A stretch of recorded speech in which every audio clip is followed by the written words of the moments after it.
Impulso a la cultura científica. Bienvenida audiencia, soy Rocío Ortiz y me da mucho gusto saludarles e invitarles a que nos acompañen en nuestro programa Momentum, Impulso a la cultura científica, una producción de CISAR que se transmite a través de Canal 24.1 y en nuestros sitios de Facebook y YouTube en Sistema Zacatecano de Radio y Televisión, así como en Momentum 24.1. ¿Qué son las células troncales? ¿Cómo trabajan en el Instituto Nacional de Medicina Genómica para crear tratamientos de vanguardia? Hoy la doctora Carla Vázquez Santillán nos habla de este tema. Además conoceremos sobre la primera edición del Game Jam, un evento convocado por la Ingeniería Eléctrica de la Universidad Autónoma de Zacatecas para capacitar a quienes diseñan y programan videojuegos. Escucharemos al doctor Eric Galván Tejada, coordinador del área de Ingenierías y Tecnologías de la UAS. Estamos en las instalaciones de ingeniería, específicamente de la Unidad Académica de Ingeniería Eléctrica, que es la sede de uno de los programas que ofrece la carrera de videojuegos como tal. Y estamos en un evento que se llama Game Jam, donde un Game Jam pues realmente lo que es un desafío de desarrollar un videojuego en 48 horas, desde cero. Empezamos sin nada, sin arte gráfico, sin arte musical, sin programación. Arrancamos de cero para en 48 horas desarrollar un videojuego. Este evento también tiene conferencias que son afines al desarrollo de videojuegos, temas musicales, temas gráficos, y la intención es que todos los participantes, bueno, también tengan esta retroalimentación por parte de expertos, por parte de estas conferencias. También hay mentores que están pasando alrededor con los chicos para darles retroalimentación, ideas, ayudarlos. Tenemos varios perfiles de mentores, desde pues gente experta en programación que les puede ayudar en esa área, pero también hay gente que sabe muy bien de arte visual, de arte auditivo. También tenemos gente que apoya en la parte de psicología, porque es muy importante en el desarrollo de videojuegos, de hecho. Y pues están alrededor de los chicos tratando de apoyarlos. El Game Jam estuvo, durante la convocatoria se abrió a público en general, desde no solamente instituciones educativas, sino realmente abierto, porque en ocasiones hay equipos que ya de profesionales que les gusta pues, este tipo de eventos por el aprendizaje, por el desarrollo, por todo lo que implica. Actualmente dentro de los registros que tenemos, tenemos gente de la universidad, pero también tenemos gente de las otras instituciones de educación superior del estado, incluso de fuera del estado tenemos un equipo que está participando aquí. Y media superior, educación media superior, tenemos equipos de prepa que ya tienen esa inquietud y ese interés por desarrollar. Además, bueno, a nivel preparatoria, la parte de programación ya se ha vuelto algo elemental y se están integrando con ese perfil desde preparatoria a competir en este desarrollo. Este es el primer Game Jam, es una idea que surge este semestre académico y bueno, pues la primera implementación que se tiene. Y sí, o sea, la idea es tener productos terminados dentro de estas 48 horas. La parte de videojuegos es multidisciplinaria, transdisciplinaria e interdisciplinaria, abarcamos todo. Hay diferentes categorías que se van a estar premiando. Obviamente tenemos un premio general para los mejores 3 juegos dentro de todas las categorías que nos engloben todo.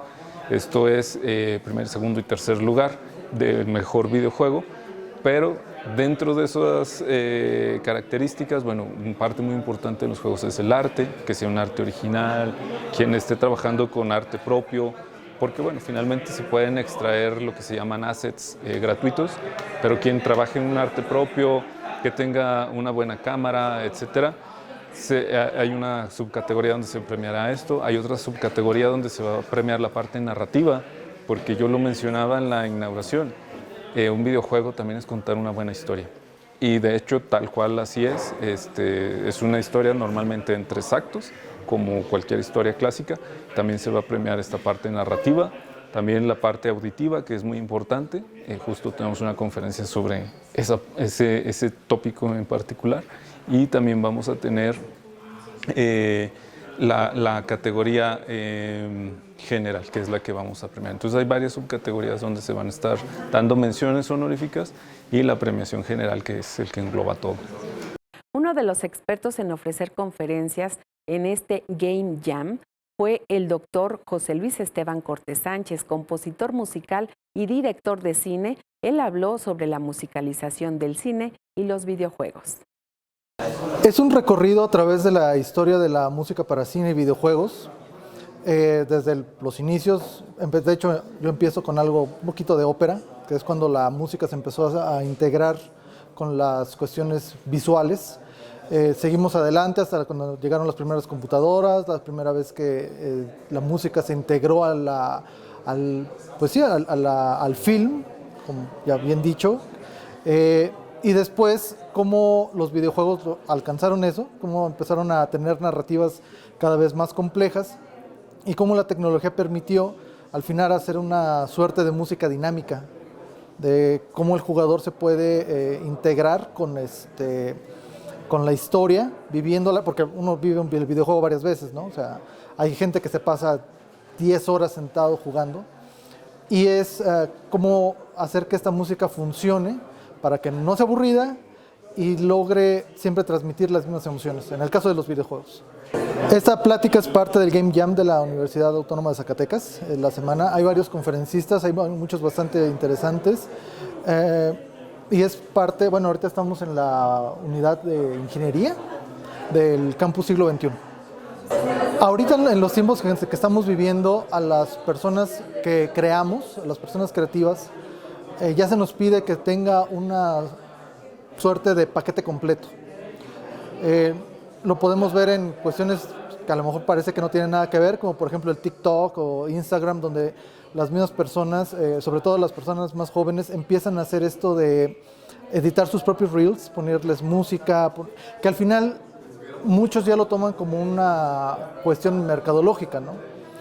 Entonces, el hecho de que ahorita vean los inicios, cómo se puede hacer desde, o cómo se hizo y cómo se puede hacer también, desde herramientas muy sencillas, les ayuda, por supuesto, en una vida laboral que cada vez les piden, nos exigen más a todos, ser más versados en varios temas. Una especie como de todólogos, sobre todo en las cuestiones como son los videojuegos o el cine.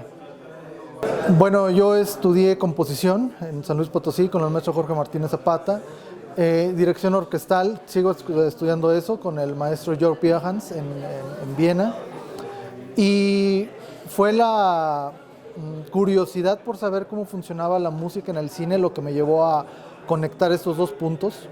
Ya desde hace 13 años me dedico a esto de la composición en medios, musicalizando cortometrajes, musicalizando jingles, musicalizando algunos videojuegos y también algunas películas.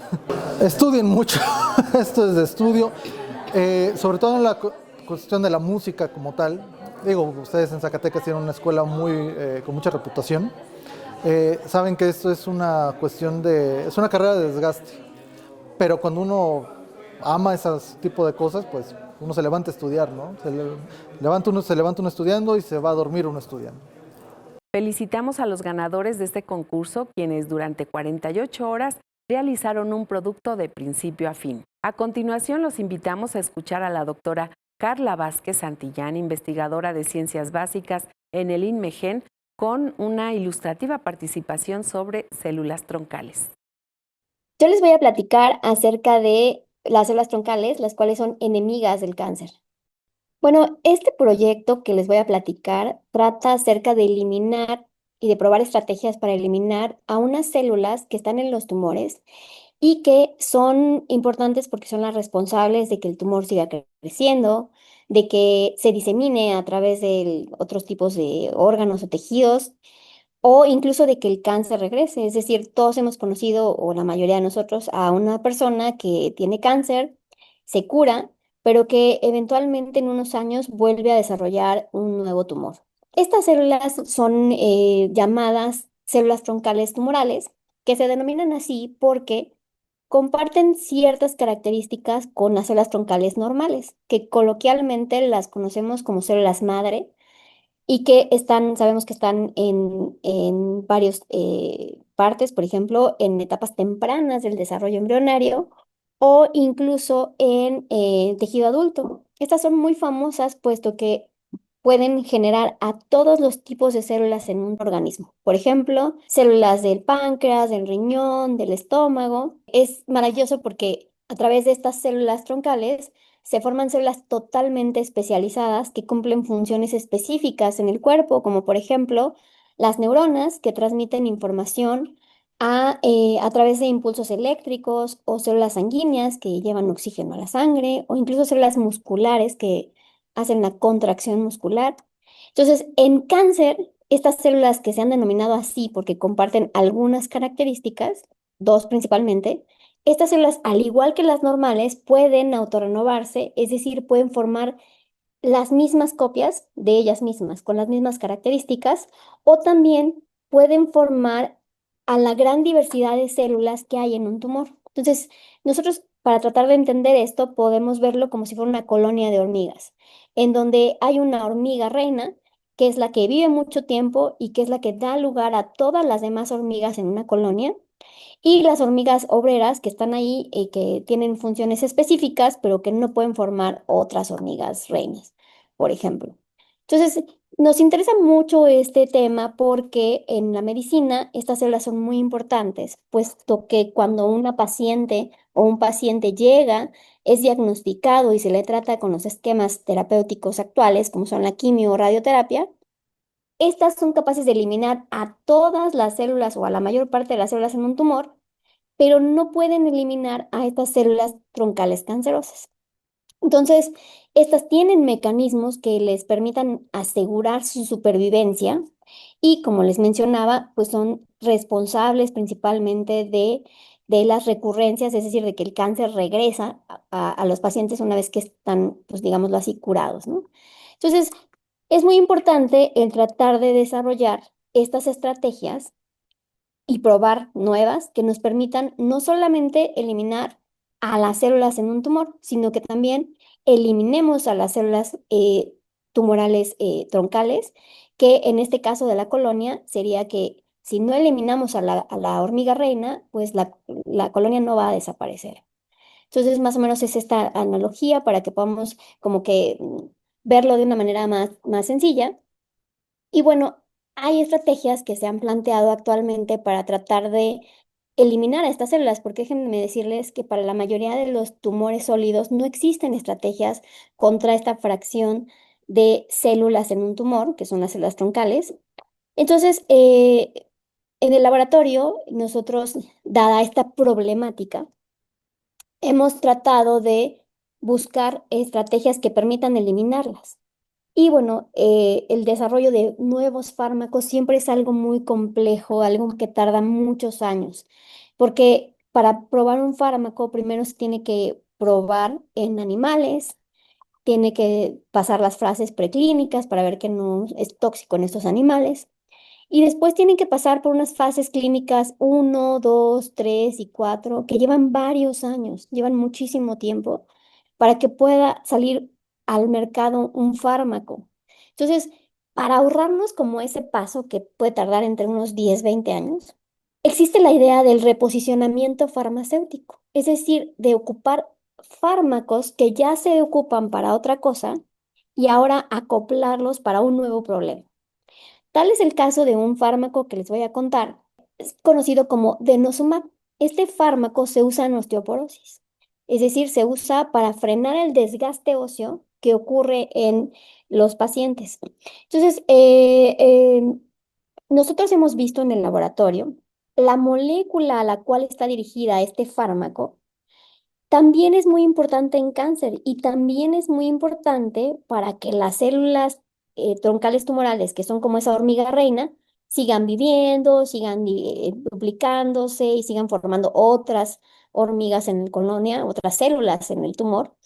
Y entonces, la propuesta de este proyecto de investigación es usar este fármaco que ya no tiene que pasar por las fases preclínicas en ratones, que se ha demostrado que es seguro y que ya ha pasado las fases clínicas uno, 2, 3 y 4, y ahora acoplarlo en cáncer. Este proyecto llevamos ya desde el 2017 realizándolo, y es que este fármaco que les comento, que se llama denosumab, está dirigido contra una molécula que se llama RANKL, que es una proteína, que además de estar participando en la fisiología del hueso, nosotros también hemos visto que es importante para que estas células troncales tumorales se dividan y puedan formar a muchas más células en el tumor. Entonces, bloqueando a esta vía de señalización que está participando esta molécula que les comento, Rankele, es posible impedir que esta célula troncal siga dividiéndose y siga generando nuevas células en el tumor. Y por lo tanto, como les mencionaba, bloqueando esta vía de señalización, podemos impedir que las células se autorrenueven, por lo cual estaríamos impidiendo la recurrencia tumoral, la metástasis y la progresión de los tumores. Entonces, es por eso que es tan esencial el desarrollo de estas estrategias. Y es por eso que usar fármacos que ya estén aprobados para otra cosa nos permite ahorrarnos esos años que les comentaba en lugar de 20 años, podemos reducirlo a 7. Y con lo cual puede ser pues, algo mucho más rápido. Entonces, esta vía de señalización que está conducida por Rankele, nosotros hemos visto que está en cáncer y que está específicamente activa en estas células que son las células troncales tumorales. Los resultados que nosotros hemos tenido es que en la mayoría de las células tumorales, este fármaco es capaz de reducir a la fracción de células troncales en el tumor. Y esta reducción está acompañada por una menor metástasis, una menor invasión, migración, que son estas características que tienen las células tumorales y que les permiten, pues, digámoslo así, como caminar a otros tejidos, invadir, etcétera. Entonces, el uso de este fármaco conocido como denosumab nos permite bloquear a las células troncales tumorales y con esto impedir la metástasis. Ahora, algo muy curioso que nosotros vimos en el laboratorio es que no en todas las células tumorales funciona igual. Nos hemos dado cuenta que funciona en células tumorales que expresan a un receptor que es conocido como RANK, que es al cual se une esta molécula de RANKL y por lo tanto se genera una como cascada de señales que se traducen en la autorrenovación de las células tumorales. Entonces, esta vía de señalización que les estoy platicando y este efecto del fármaco ocurre principalmente cuando se bloquea esta vía de señalización de RANKL y RANK. Sin embargo, algo que es nuevo y que notamos en el artículo y que ya está publicado y que no se sabía antes, en cáncer es que RANKL también puede unirse a otro receptor que se llama LGR4 y que funciona de manera opuesta. Es decir, en osteoporosis, por ejemplo, en hueso, mientras que RANKL y RANK hacen que se pierda el hueso, que se degrade, RANKL y LGR4 hace que se forme, hace que no se pierda, no se degrade este hueso. En cáncer sucede algo muy similar que en lo que hemos visto. Mientras que RANKL y RANK favorecen la autorrenovación de las células troncales, RANKL y LGR4 la impiden. Entonces, nosotros pensamos que este fármaco podría ser muy exitoso en eliminar a las células troncales, pero solamente en aquellas pacientes que expresen a RANK y que no expresen a LGR4. Porque lo que hemos visto que sucede en el laboratorio es que en aquellas células tumorales que expresan a este otro a este otro receptor llamado LGR4, cuando se tratan con denosumab es peor, es decir, sucede lo contrario. Incrementa la migración, incrementa la metástasis, los tumores son mucho más grandes. Entonces, cuando estos fármacos se desarrollaron, cuando estos inhibidores de RANKL como denosumab, se creía que solamente afectaban a la vía de señalización de RANK. Sin embargo, unos autores en el 2016 plantearon que en hueso, RANKL también se une al receptor LGR4 y que pasan cosas totalmente diferentes. En cáncer de mama nadie lo había explorado y nosotros exploramos qué pasa en las células troncales tumorales que expresan RANK o que expresan LGR4 y vemos lo mismo que estos autores vieron en hueso. Vimos que suceden cosas diferentes. Cuando se inhibe a RANKL con denosumab, en las células que están expresando RANK, pues funciona muy bien porque se reduce el tamaño del tumor, se reduce la migración, la metástasis, pero en aquellas células que expresan el EGR4 les va, pues va peor porque aumenta la migración, aumenta la metástasis y aumenta la progresión de los tumores, ¿no? Entonces, nosotros no creíamos que esto fue un hallazgo inesperado. En realidad, lo que nosotros empezábamos es ver si este tratamiento funcionaba para reducir o eliminar a las células troncales en un tumor, pero empezamos a ver en líneas celulares que había líneas que se comportaban muy bien y había otras en donde denosumab pues hacía lo contrario, hacía más metástasis, más migración, más tumores, y empezamos a encontrarle una explicación. Fue por eso que vimos que un año antes había reportes que se unía también a otro receptor y que hacía totalmente lo contrario. Y justo sí, vimos que esta vía de señalización es importante en cáncer y que el tratamiento de denosumab solo va a funcionar para, digamos, para algo bueno en aquellos tumores que están expresando RANK y no el EGR4. Entonces, en general, estos son los hallazgos que hemos visto. El paper se publicó el año pasado, en diciembre, y habla acerca de las implicaciones también de esta nueva vía de señalización RANK-LGR4 en cáncer.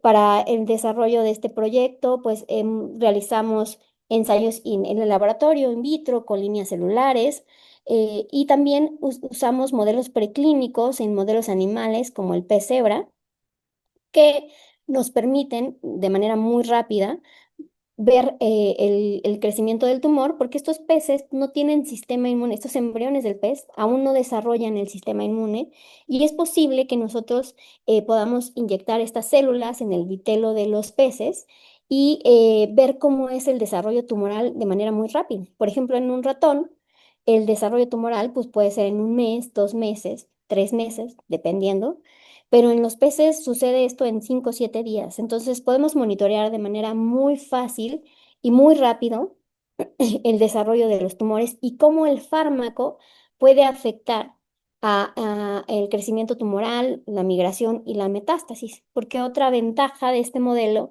es que los embriones son transparentes y nosotros al meterle células verdes, células que están expresando una proteína verde fluorescente, es de alguna manera fácil seguir el cómo estas células van migrando. Y bueno, en general, estos hallazgos confirman que en cáncer también existe esta vía de señalización de RANKL y LGR4, y también confirman que el uso de denosumab, especialmente en estos pacientes que tienen tumores que expresan LGR4, podría ser perjudicial. Entonces, en general, esos son los hallazgos que reportamos en el paper de BB-ACTA, Molecular Cell Research. Este fue un proyecto de tesis de un alumno de doctorado que ya se tituló. Este proyecto fue desarrollado por uno de mis estudiantes de doctorado, Alejandro Ordaz Ramos, quien acaba de titularse muy recientemente. Y también comentarles que este proyecto fue ganador en el Encuentro Nacional de Investigadores como el mejor trabajo en la categoría de investigación básica en el 2022. Yo soy bióloga por parte de la Universidad Nacional Autónoma de México, hice mis estudios de licenciatura en la Facultad de Estudios Superiores de Iztacala y posteriormente realicé una maestría en Ciencias Biológicas en la Facultad de Medicina y un doctorado en Ciencias Biomédicas. Terminando mis estudios, realicé una estancia de investigación en el Broad Institute en Boston, Massachusetts, y llegué a esta área porque cuando terminé la licenciatura, yo sabía que me quería dedicar, era bióloga, digo, a algo molecular. No tanto me apasionaban las plantas ni los animales, o sea, sí me gustaban, pero no me apasionaba tanto. Entonces, descubrí en el camino, principalmente al finalizar la carrera y a la mitad, que me apasionaba más la biología molecular del cáncer. Entonces, para realizar mis estudios de maestría, yo visité varios lugares fuera de Iztacala, o sea, por ejemplo, lugares en la UNAM, en fisiología, en biomédicas, en centro médico, viendo lo que se hacía de investigación. Entonces, al principio me interesé un poco por las neurociencias, pero fue finalmente el cáncer lo que me apasionó. Entonces, fue el cáncer y entender que qué mecanismos llevan al cáncer y también entender algo muy importante. Nosotros, en nuestras células, pues sufren ataques diarios y tenemos mecanismos muy, muy interesantes que nos protegen. Y a veces estos mecanismos que nos protegen pueden desbalancearse en situaciones como el cáncer, pero sí tenemos estos mecanismos y entender cómo funcionan estos mecanismos moleculares que evitan que suframos un daño, por ejemplo, en nuestro DNA, pues se me hizo fascinante. A mí me interesó mucho el cáncer, pero también me interesó principalmente el DNA, el genoma, cómo el genoma puede llevarnos hacia una medicina mucho más personalizada. Entonces yo realicé la maestría en centro médico porque fue el lugar que más me apasionó el tema, ¿no? Fue el lugar que dije, wow, aquí me quedo porque me interesó mucho que trabajaban con genómica y con cáncer cervicuterino. Y pues bueno, luego fue interesándome el campo de las células troncales porque yo he tenido varios familiares que han muerto de cáncer y he tenido varios familiares que han estado bien y que de repente el tumor regresa. Entonces, entender cómo podemos mejorar la supervivencia de estos pacientes con estudios de ciencia básica que posteriormente puedan pasarse a ciencia aplicada, pues para mí es muy fascinante. Entonces es por eso que yo me interesé en esto del cáncer y específicamente células troncales y genómica. Conozcamos a quienes hacen ciencia palabra por palabra. ¿Comida? Pasta, ¿Música? de todo. ¿Cine? Cine de arte, ¿Hobby? viajar, ¿Diversión? cantar. Con esta valiosa colaboración estamos finalizando nuestra emisión de hoy. Gracias por acompañarnos. Los esperamos nuevamente el próximo lunes a las 10 horas y en nuestra retransmisión los miércoles a la 1 de la tarde. Y recuerden escribirnos a nuestros sitios de Facebook y YouTube en Momentum 24.1 e interactuemos y hagamos crecer esta comunicación de la ciencia y la tecnología. Soy Rocío Ortiz. Recordemos que la ciencia enriquece nuestras vidas.